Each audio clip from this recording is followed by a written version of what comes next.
Baik, Assalamualaikum. Salam sejahtera, salam GBN, salam Malaysia dan salam kuasa ketiga. Jadi live hari ini ringkas, dan saya nak buat satu pendedahan berupa dan juga ulasan berkenaan satu taktik yang saya fikir maaf ya, saya nak check audio. Okey, yang saya fikir sedang dipraktikkan untuk cuba halang orang ramai keluar mengundi. Okey, ataupun terlalu ramai keluar mengundi. Dan sebabnya seperti yang telah saya jelaskan ya, saya telah membuat satu undian online. Keputusan undian online ni menggunakan lebih dari satu saluran. Saluran saya, saluran Pro BN kawan saya, ya. Semuanya keputusannya agak sama. Okey. Di mana apabila saya gabungkan bersama GTA dengan Perikatan Nasional dan bandingkan dengan Pakatan Harapan dan Barisan Nasional, kita dapati lebih 72% berpihak kepada GTA, gabungan GTA dan Perikatan Nasional, berbanding dengan Pakatan Harapan dan Barisan Nasional. Malah Barisan Nasional memang kena teruk ya. Dan Pakatan Harapan setakat ini baru 19%, Barisan Nasional berlega-lega antara 6 hingga 7%. Dah ramai undi. Okey. Dan ini nak masuk 72 jam 5 pagi ni. Sebenarnya tempoh yang saya tetapkan 48 jam kira dah kantoi dah. Okey. Okey. So keputusan ni konsisten, dan anda lihat BN, PH, dia tak berani buat sebiji ni dekat laman-laman mereka. Ya, undian online. Hantar orang untuk serang kita ada, dengan teori konspirasi, oh ini sebab laman kau ramai orang penyokong GTA, pelbagai hujah yang tidak berpaut kepada fakta. Tetapi mereka sebenarnya mudah kalau nak tangkis undian ini, buat sendiri. Tapi sebiji lah dengan pilihan-pilihan sama, mereka tak buat. Kalau PRU14 sekarang ni dah ada berpuluh-puluh undian online oleh PH dengan BN, tak buat. Okey. Jadi mengapa tak buat? Bila kita dengar ada menteri tertentu ke pemimpin BN tertentu, dia kata analisa kami menunjukkan bla bla bla bla. Kenapa tak buat undian online kali ini? Cakap siapa boleh cakap? Saya buat. Okey. Jadi memang survey menunjukkan BN akan kena belasah teruk. Okey, dan sebenarnya survey ni saya boleh buat masa PRN Johor. Saya nak cerita sedikit. Masa PRN Johor memang saya nak buat survey ni sebab ramalan saya sebenarnya bagi PRN Johor tepat. Cuma ramalan saya terang-terang saya beritahu adalah berdasarkan andaian lebih 80% keluar mengundi. Okey. Kemudian saya nak buat survey sebab saya dah syak BN ni dia sengaja buat feel good factor bahawa dia akan menang besar dengan Najib buat event-event dikelilingi oleh orang-orang yang ramainya orang dia yang diupah. Okey. Jadi untuk menimbulkan persepsi memang BN hebat, supaya mudah aja bila penyokong pembangkang lihat, dia rasa tak puas hati. Dia rasa kalau aku keluar mengundi pun tak guna, BN nak menang besar. Jadi ramai tidak keluar mengundi. Jadi saya dinasihatkan sebenarnya jangan buat survey. Kalau nak buat survey, kau lihat BN pun tak berani buat survey. Dia kata nak menang besar, tapi di PRN Johor ada tak survey online di BN buat? Tak ada. Sebab dia tahu kalau dia buat survey dia kantoi. Bila dia buat survey dia kantoi, ramai akan buka mata, kemudian penyokong pembangkang ramai akan keluar mengundi. Jadi dia tak nak benda tu, dan saya pun tak buat survey sebab saya dinasihatkan, dan saya setuju dengan nasihat itu oleh pihak tertentu. Jangan buat survey. Kita nak lihat betapa efektifnya pengaruh BN ni dengan persepsi palsu kononnya dia orang kuat ni. Kita nak lihat berapa ramai yang tidak keluar mengundi. Jadi Lepas PRN Johor, kita dapati hampir 50% tak keluar mengundi. Maknanya keputusan PRN Johor tidak menggambarkan mandat sebenar rakyat. Ya, bayangkan hampir 50% tak keluar mengundi, tapi BN menang majoriti 2/3. Kemudian bila anda lihat peratus yang mengundi BN, anda banding dengan peratus pengundi berdaftar, sebenarnya prestasi BN menurun berbanding PRU14.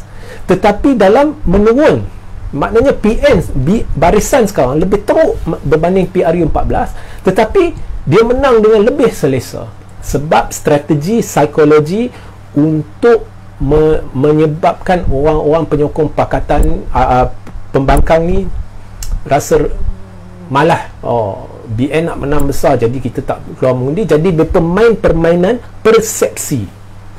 Ya, saya dah kata, bila Najib pergi dekat tokong Cina tu, sampai presiden tokong Cina tu pun merungut. Mengapa dia mai sini? Dia selalu pergi ke tempat-tempat keramaian dan timbulkan persepsi kononnya ramai pengikut. Saya tengok banyak ramai tu saya kenal dari dulu lagi, ramai diupah. Okey, persepsi ditimbulkan BN ni akan berjaya. Jadi bila persepsi ditimbulkan, ramai tidak ingin turun. Dan apabila hampir 50% tidak turun, itu menandakan hampir 50% dia tak percaya dengan barisan, dia tak percaya dengan pakatan, dia tak percaya dengan perikatan, dia tak percaya dengan gabungan-gabungan yang ada. Dia nak satu gabungan mantap yang bersifat penyatuan. Okey, jadi sebab itu tak buat survey. BN pun takut buat survey, PH pun takut buat survey. Tetapi sekarang saya sudah buat survey online, bukan sekadar cakap. Hari itu saya dah buat ramalan kedua terperinci ikut negeri. Saya akan letak link dalam tajuk sebentar lagi. Ya, ramalan terperinci semua keputusan PRU 15, dan ramalan ketiga akan dibuat seminggu selepas penamaan calon. Ya. Jadi persepsi palsu ditimbulkan BN ni terlalu kuat. Jadi bila saya buat ramalan kedua, ya, orang tak berani buat. Sebab apa? Orang tak berani katakan BN akan kena teruk. Nanti dia takut esok keputusan keluar, keputusan berbeza. Ya, dan lepas tu dia akan dicemuh. Okey, jadi orang tak berani buat, orang tak berani sebut BN akan kena teruk. Orang tak berani sebut gandengan perikatan dengan GTA akan mencapai satu prestasi luar biasa. Ya, sebab perang psikologi BN ni sudah merencatkan pemikiran anda. Jadi saya fikir, okey, tak apa, saya kali ini nak buat survey online. Jadi saya buat, dan bukannya saya hadkan kepada orang-orang penyokong GTA, tak. Saya tak boleh tahu siapa yang undi, siapa tak undi. Saya buka kepada Malaysia, saya war-warkan setiap hari. Dalam blog saya letak link supaya semua boleh undi. Nak masuk 72 jam ni, BN paling teruk dalam sejarah, paling teruk, memalukan keputusannya. Jadi BN nak anda percaya bahawa dia akan menang besar. Okey, tapi BN akan hangus. Itulah sebabnya ramai kena keluar mengundi.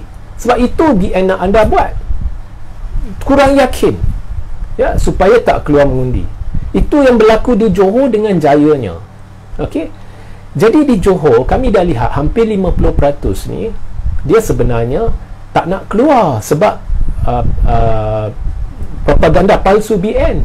Tapi cuba tanya diri anda, mengapa BN tak buat survey online? Dan saya nak beri satu amaran, ya. Ada pemimpin lain yang keluarkan survey dia, ya? Satu daripada PKR, nama saya tak payah sebut lah. Tapi saya ulang, mana-mana survey yang tidak menggambarkan situasi sebenar, anda boleh campak tepi, ya. Tapi itu pun, andai kata anda buat survey, anda jangan gabungkan GTA dengan perikatan, ya. Maknanya GTA, perikatan, barisan, pakatan dan lain-lain. Masih BN kena teruk. Tetapi ada banyak survey dia buang terus GTA, ya.